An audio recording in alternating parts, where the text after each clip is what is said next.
Hello, welcome to Growth Jigsaw once again.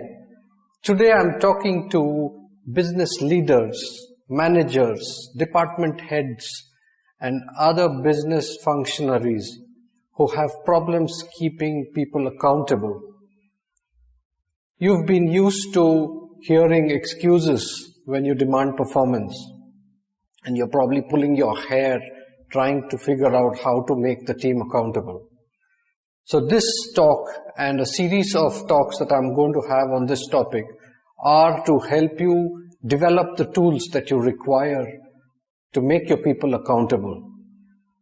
So this is how you go about it. Let's start with the basics. As a leader, the first thing that you need to have is clarity on what you're trying to achieve. This is like a business plan. Do you have a business plan? If you don't, I guess this is the starting point. A business plan is a document that says what you want to achieve, how you want to achieve it, what are the inputs that need to go into the plan, what are the outputs that would come from execution of the plan, and how are you going to monitor your progress towards achievement of the plan. Now let's understand business planning a little more deeply. So a business plan has essentially four components: the goals, the strategy, the resources, and the risk. So firstly, understand what are the goals that you're trying to achieve.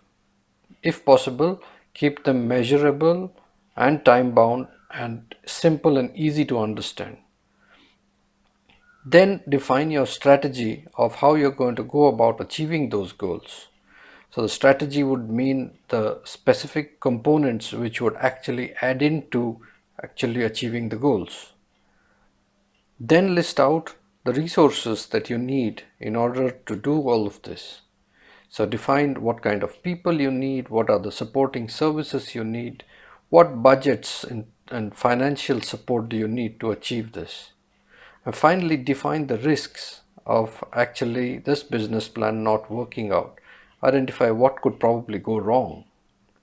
If we have to look at this as an example of what a sales manager would do to put in place a business plan, it would look something like this.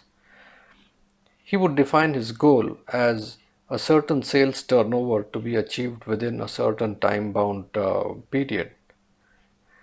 Now, this strategy of going about achieving this goal would look like a division of the entire sales turnover into multiple different target territories.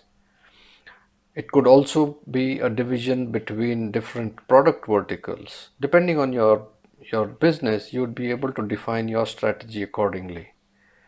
Once you've defined this, you'll be in a position to decide what kind of people you need, what kind of supporting services are necessary in order to do this, and to actually support all of this, what is the kind of budget outlay you would need. And finally, as part of your planning, you may want to identify what could go wrong, like some key employees leaving, or some key market sectors going into an economic downturn, or a sudden new competitor who comes in to disrupt how you are doing business with some of the existing customers. So this is a very brief and a very high level outline of how to go about making a business plan.